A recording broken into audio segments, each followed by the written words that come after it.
My name's Russ Cook and I'm attempting to become the first person ever to run the entire length of Africa. This is where I started, this is where I'm heading, and this is where I am now. I've run 7,336 kilometres so far and I've got 9,264 left to go.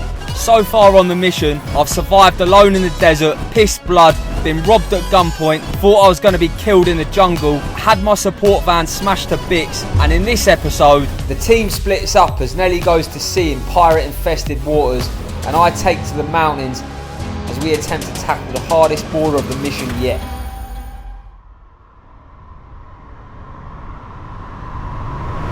Morning, fella. Morning, bro. Right, we're off. Have fun, lad. We'll do. Don't die. It's alright, it'll be good content if we do. Full permission granted to use footage of my death on YouTube. Just send my parents some of the ads, I right? to edit it, because obviously if you die, Jamie probably dies, bro. Should I edit it? Ready to die? Let's do it. Sweet. We all hit the road. Jamie and Stan back the way we came, me and Gus onto the beginning of the dirt tracks. The switch between solid tarmac and trench warfare was instantaneous. We were immediately thrown into a world of muddy pits, stagnant water and deep gouges. I couldn't find any sort of rhythm and my ankles and knees had to deal with the constant uneven ground. Nelly wouldn't have even made it a K, but even on the tarmac to Limbe, where her boat to Nigeria was due to leave from, she was having issues and she encountered a minefield of literally thousands of potholes. It's so sketch. How are the roads, Stan? Oh, they're great. We're about 7 hours into this drive. We're less than halfway there. Obviously. Yeah. Stabilise. I don't like it. I don't like it. Shall I get out and film in case you tip it? Don't even. Look at that face. The boys eventually made it through this treacherous section with Nelly still intact. Meanwhile, I was still smashing mud like no tomorrow. My ones and twos were soaking. I was coated in mud and my body ached, but I had to keep going because it wasn't going to get any easier. The only respite we had was to meet two overlanders taking bikes down the same route as us. Ciao. It was nice to know we weren't completely insane. 11 hours into the drive. We've had a couple of close calls, near misses, as per. And what's the challenge now? The challenge now is navigating the roads with no vision, basically. You can't see. Your sunglasses might help, you know, mate. They're probably polarizing glasses. Nope. Okay. Worse. It's worse. We're going to be there in about 2.5 hours, according to Google, which should be about 8 hours, do you reckon, in real life? And then we're going to get welcomed in by the lovely Laura, who's a friend of the channel and lives in Cameroon. Thanks, Laura. They're going to make us some food, which is well exciting, if we make it there alive. Yeah, if we live. What do you think is more dangerous, driving like this or the pirates that we're going to face in 2 days' time? Probably driving like this. Yeah, I agree. To be honest. Oh my God. What is that? What's that? That's a fucking cliff, mate. That's carnage, mate. Oh, this fucker's going through now.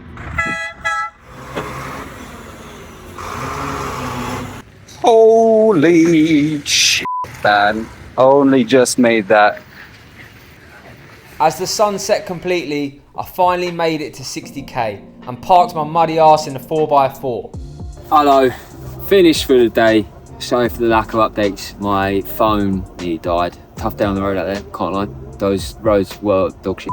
Gus, how is the day's driving? Probably the most rough route I've ever driven in a car. For the most part today, the big problem was like the big potholes. It's a really solid car, but the suspension makes it bounce so hard to left and right that you get almost like seasick. Everything was going pretty well, no major mistakes. But then like in the last K, there was deep places and I scratched the bottom a bit. To be expected. There was this big water. I was like, should I do it? And I'm like, oh, f it, drive in. But it was a bit deeper than I expected. Like the water was coming over the hood. Probably shouldn't have driven in there blindly. Not the smartest move. But yeah, end of the day, getting slowly a bit tired. Yeah. Stuff like this happens. Yeah. Probably got about 4-5 more days of this. I think like this is relatively Easy. very slippery here, Yeah. but it's reasonable flat. Once we get close to the border, there will be some rocky steep parts, some river crossings. Yeah, we'll probably be looking back at this day in 4 days' time being like, that was easy. No chance in hell Nelly was ever making it. Sending her south to get on a boat was a good decision. Tomorrow is a new day, full of even more shit roads. Mate, I was slow out there today as well. Pace was terrible. I was walking loads, swimming loads as well, mate, in them ponds. Jesus Christ. I'll catch you fast enough on that no tarmac, on the dirt road. Fast enough. Peace out. Our day was over, but the boys were still on the road, and Stan was slowly descending into madness. We weren't expecting amazing times, but Google Maps said 8.5 hours. We were thinking maybe that means 11, but it's going to be 15 by the time we get there. Big day. Jamie's literally never driven the Monk before, so fuck him. I feel like it's a good first time to drive. Trial by fire, what's that? And what are you? Alright, good luck, don't crash. I'll try. That's all we asked for. The roads in this part of Cameroon were mash-up, and what should have been an 8-hour drive had doubled, but there was one obstacle even more fearsome than the humble pothole. That's one thing after another. And all of them are cows. This guy on the back of his motorbike genuinely has a sign that says Jesus wept. And I feel the same way. Cows, man. This one's getting a bit close. Yes. How long have we been on the road for now? It's nearly 9 o'clock, so Solid 15 hours. when I get to like maximum delirium, my northern accent comes back, which normally goes away when I'm around southerners too, which I have been. But we've just seen like 83,000 cows. We got past the first lot. I nearly got f***ing knocked out by one of the others. Yeah, you did. And then the police f***ing stopped us, and the cows go up again. What's that all about? I've never seen you like this, babe.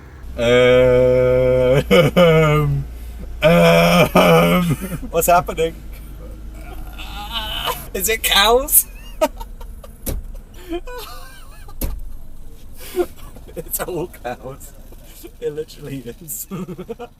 After a few juicy steaks, Stan got back in the van and continued. They also received the news that their boat had already been delayed a day, but they pushed on to finish the journey regardless. Late that night, after 16 hours on the road, they finally made it to Limbe. I think we found our hosts. Hey! Guys, Good, how are you? how's it Nice to going? finally meet you. Nice to meet you too.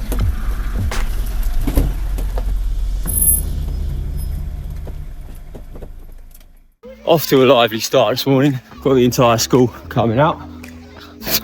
Some of them look a bit scared and some of them look excited to see me. Good start this morning, fast and hard. As always, enjoying these dirt roads. Same shit, different day. Boys still out here, day 181. 60k is coming up, I guess. I continued on the mash-up roads as the elevation began to sharply increase. If nearly impassable dirt tracks weren't enough, we were heading into a colossal mountain range. I knew the next days would test me to my limits, but I honestly wasn't sure who was having a worse time, me or Gus. This is gonna be a fun one. Options: deep mud, push the car in this deep wall, damage the sides, or go middle and possibly flip the car into the mud pool.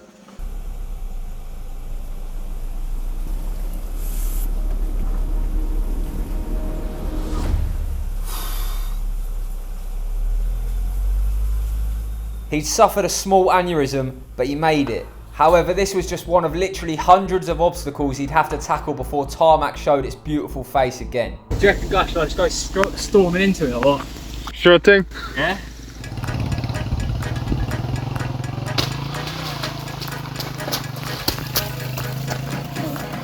Yo, we're 17k down this morning. The elevation gain out here has just been a joke, bro. Just climbed the mountain this morning. Still got 43k to go. Mate, honestly, big up to the cars making it down here. Like, look at that. State of these roads, 2x4s making it. Fair play. But yeah, we've got super rural.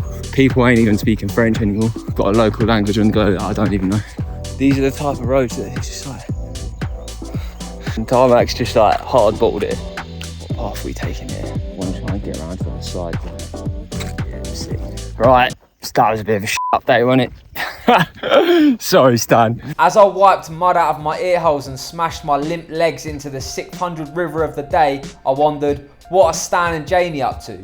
Right, Jamie, where are we off? We are off to the nature preserve Not at all. Wildlife. But it's a wildlife centre. centre. That's what I meant. Let's just cut that. No, so we've been hosted really kindly by Laura and Emil. But yeah, they've got a wide selection of primates that they've rescued from the bushmeat and pet trade, and we're going to go and see them and talk about what they do there. Can't wait for it. Yes. Let's go. The little bastards weren't even suffering. Joke, mate. So Laura works for Limbay Wildlife Centre. She messaged us on Instagram ages ago. She's actually the person who told Harry about the Banyo border crossing and why we would be able to get through the border we wanted to. So she's been helping us out from really early on. Amazing. We finally got to meet her. Thank you, Laura. It feels really surreal to have you guys here after talking to the team since you were in South Africa. So the centre itself is formerly a zoo. They didn't have any large enclosures, enclosed spaces. All of the animals that we have here at the centre are rescued from the illegal bushmeat and pet trade. So you get some really horrible stories of, baby chimpanzees that see their mothers murdered and then they get chained up and sold into the pet trade. But we hope that the Wildlife Centre can give them a second chance at life. Parrots, gorillas, chimpanzees, crocodiles, you name it, we've had it through the doors. Laura just kind of showed us around. We can't film in there. We took some pictures which we'll overlay. But we saw a Nige, which is very exciting. We did. As well as all these incredible animals. Such an honour to be there too. Thank you so much for having us. Yeah, it was cool to see a big Nige. You've got an Instagram account, right? For the Wildlife Centre. Yeah. Top quality entertainment videos of, was it gorillas or chimps? Yeah, gorillas Poking each other. But you were also fundraising all the time, weren't you? The centre's pretty much completely run on donations. Anyone can donate towards our work and it 100% goes to the running of the Wildlife Centre. Really, this is just the start. We've got this centre where we can receive and rescue animals, but we're hoping that we can get some land somewhere and put some fences up, but very large forest enclosures, 1 kilometre by 5 kilometres. Basically as wild as it can be whilst keeping them protected. So hopefully someday in the future, if you come back again, you won't be here, you'll be somewhere in Mount Cameroon surrounded by basically wild gorillas. Still be here 6 years. Yeah, you'll be here for sure. No, but thank you so much for what you're doing to help us and what you're doing to help all the animals. It's truly inspiring. I'm helping apes in general, so. Yeah, no, fair enough. Really, really gross, sweaty ape. Back on the road, there was absolutely no sign of gorillas, just one ginger goat. Oh, that's a nice sight. Mate, there was like a whole mountain this morning. That was the most elevation in a 20k stint of the whole mission. How was driving through it? Pretty technical. Yeah. One time I got out and looked like all these options are so shit. Yeah. Like pull through, feel like almost like I'm gonna flip the f***ing car and I'm getting a nervous breakdown. It walks out, then I just pull out and a 2-wheel drive comes by and does it without blinking. Yeah. They don't even give a f*** either, they just bolt down. Fair play. Some info on the boat for the guys. Yeah, go on. Well, it should leave like Sunday or Monday. Sunday or Monday, okay. And the prices, I think they're a bit steep. Go on then, what's the damage? On Cameroon side, 1,128 sterling. On Nigeria side, 2,600 sterling. What? 3 grand to ship the van? To a terrorist area where they will also get kidnapped, just like on the dangerous border part. This was a big hit, but it was the only route Nelly could take without risking having all of our kit confiscated. The boys getting arrested or shot dead by terrorists. All they had to worry about now was falling into the sea or kidnapped by pirates. Easy. I stomped on up the road, feeling tired but accomplished, and eventually made my way to our camp in the bushes. Evening, gangsters. Done 60k. Taking a little hike up this flat hill during the day. Elevation today has been absolute carnage. Tough days are part of the journey. 181. I kind of wonder how many days is this going to take to finish. Hopefully we'll have this thing dusted in 300. That's my new mental target. I'm like 300 days, 300 days, 300 days. Which would mean that basically we can't really afford to have any major delays. The day is done. Bit of thunder and lightning. Gus, what do we reckon elevation stats from the day? 1,500. Close. 1,425. Decent gobble on A little that. bit more than Ant Hills. 1,425 up, 952 down. Made it out of the Congo rainforest and into a shed load of mountains. Sick. How's it going, Gus? Yeah, I made a hole in the wall. Made a hole in the wall? Yeah. Oh, what, for the electrics? Yeah. Sick. Efficient. 7:15. Gonna hit it. This is the camping spot from last night. Just like a little bit of the bush. God, mate, the 4x4 is fucking sexy, mate. What an absolute weapon. We're pretty out in the middle of nowhere. This is the open road. Gonna get smashed in pretty soon. Woke up, had a perfect head, feel fucking lit. Looked on the map. The elevation gain is ramping up even more from what I can see. Yeah, running ultra marathons ain't even hard enough. Just throw some mountains in there for me, you know what I mean? Another day of the African Tarmac Network. Absolutely bottling it. Weak sauce. Gus, you got any words for the camera this morning? Ones and twos. Ones and twos. Any words of wisdom? Ones and twos. Only ones and twos. Okay. Right, I'm gonna bounce, mate. I'll see you in a bit. Deeply moved by Gus's words of wisdom, I put my ones and twos into action. The terrain may have been brutal, but at least it made a change from the single grey strip I've been staring at for the last 6 months. Twisting, winding paths snake their way around magnificent mountains and valleys, lined by boulders and bushes. Oh, and speaking of bushes... What you doing? The mock's home. I've got some proper clippers from a meal. We'll see how it goes. I've cut my hair before, but it's been a while, so... I'm really excited for this, not gonna lie. I spent the next 2 hours battling my way through the mud as the elevation got more and more excessive by the minute. It was hot, sweaty, miserable work, but without tarmac, I had a new enemy to beat down into submission with my violent ones and twos, so I had to get to work. Right, girls and boys, you join me for the afternoon session. I am 34k deep currently. Yeah, spoke to Gus at a lunch stop. There's a couple little tweaks need to be made to the car, so he's taken the car to Banyo to try and find a garage, try and get it sorted, and I'm just heading off towards the border now. It looks like we'll hopefully be hitting Nigeria tomorrow morning, and then we've got a couple long diversions to get round to a nice fresh bit of tarmac again. It is hot out here again, man, and I've still not got a tan. 180 days, most ginger man on the planet hasn't got a tan in Africa. By sunset, I was getting close to the finish, and Stan was still about halfway through his haircut. How goes? About halfway through, so it's looking a little rough. I think there's only power on that, right? Oh boy. Good. It's not bad. We're getting there. Yeah. How much we got from there? It's gonna take ages, man. 51k in today. You see all them massive mountains in the distance? Yeah, just going straight through them. They don't even look that big. Just couple little hills, I reckon, actually. Yeah, nice. There was only 9k left to go, but the day still had plenty of obstacles to throw at us. Bro, that's a full-on river, that. So for the people that don't know, our low gears have decided to quit today. Possibly it's still in four-wheel drive, I'm not sure. Maybe it's also broken. Shit. Bonjour. Doesn't look that deep, actually.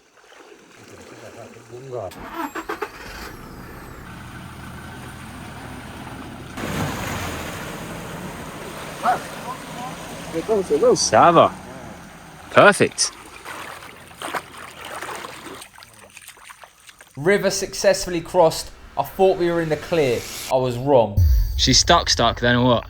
It's not too bad yet. Still looking at the possibilities. Pretty sure it's only the back wheels.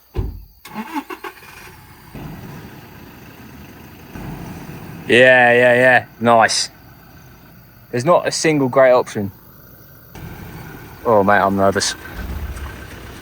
Oh, look at him dive. Oh, yeah! Yes! Oh, mate, that was quality.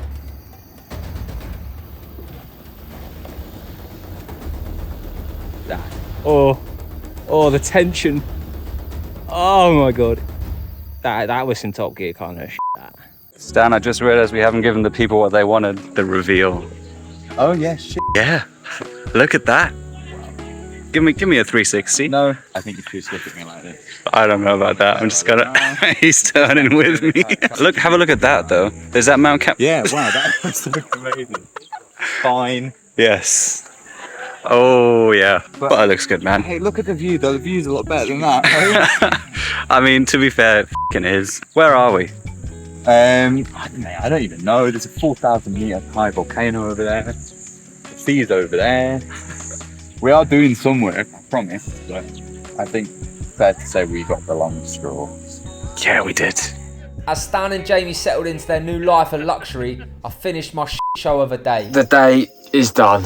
Had some troubles towards the end of the day getting the 4x4 out of some tricky roads, but we made it eventually. We set up a little camp on the side of this mountain. Gus is reading up the Toyota manual, trying to figure out how the car, for some reason, is only doing 2x4 now. And we bought it specifically because we need a 4x4 to get through all of these roads. So he's having a look through the manuals, trying to figure out what the hell's going on. We are crossing the border tomorrow. I think the border's only about 5 or 10k away. When we cross into Nigeria, hopefully I can start speaking to people again, because English will be being used instead of French. So that'd be nice.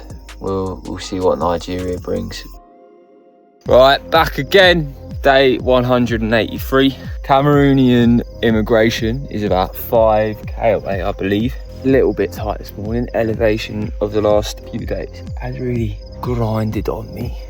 But I guess there's no point bitching about it, because it's not going to slow down anytime soon. Although the science does tell me what goes up must come down. Big brain activity. I do know that Lagos is a pretty coastal city, which means over the next 3 weeks we should be enjoying some nice downhill stints. Lovely. I hit the road once more, excited to finally be crossing into Nigeria. Despite all the safety warnings we'd heard about this place, I'd really enjoyed my time in Cameroon. Fantastic people, some of the most beautiful landscapes of the mission so far, and great food. The only thing I didn't vibe with were the spaghetti omelettes. But as always, the party keeps rolling and Nigeria awaits. You know, before I came to Africa, one of the things that I was advised on the most was don't go swimming in the rivers, because like you'll get parasites, blah blah blah, infections in the water. But this is like the third or fourth river crossing that I've done in the last 2 days. Barefoot, got cuts all over my feet.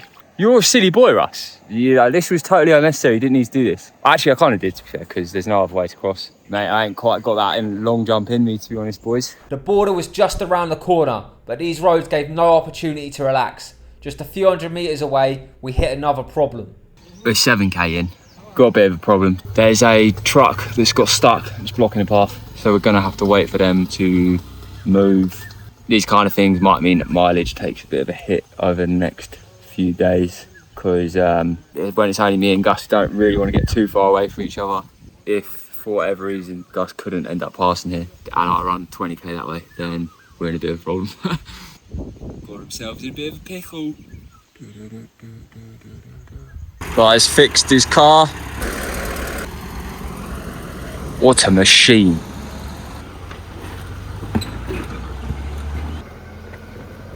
Whoa. Nice. The time had finally come to say goodbye to Cameroon and venture into Nigeria. The boarding crossing itself was small and relatively simple, so for once we were able to motor through with maximum efficiency. Nigeria, often referred to as the Giant of Africa, is a vast, diverse country, home to swamps, jungle, plains, mountains and deserts. It is the fastest growing population in Africa, with over 200 million people and at least 250 languages. It will be our home for the next 3 weeks as we pass through crowded cities and beautiful landscapes on our way to the coastal city of Lagos. Cameroon border crossed into Nigeria. I've got a swarm of kids trying to attack me already. Boys, yeah? Yeah. We good, yeah? Yeah. I'm safe, yeah? Oh, amazing. Amazing news. Okay, come on then, gangsters, let's do it. 1s and 2s. I'm going to teach you all about it. First we hit the 1s, then we hit the 2s. Oh, that's a river crossing.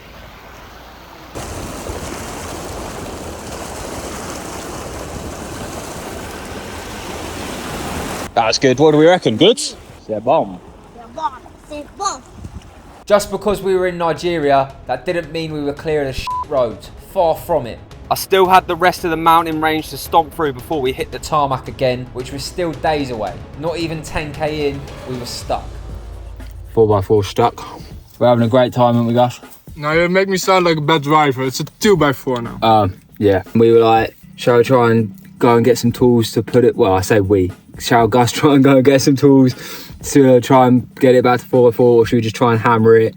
With the 2x4, we laid out the tracks, put some trees in the river to try and make it a bit more sturdy, but it didn't work. Somehow it didn't work. Somehow. I just can't believe that it didn't work. Pretty stuck.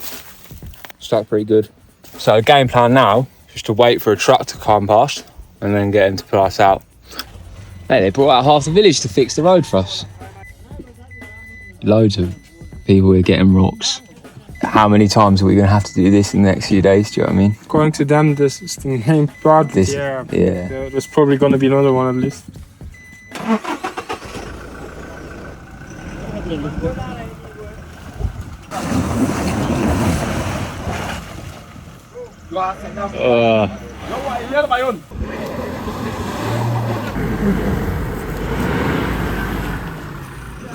Stop.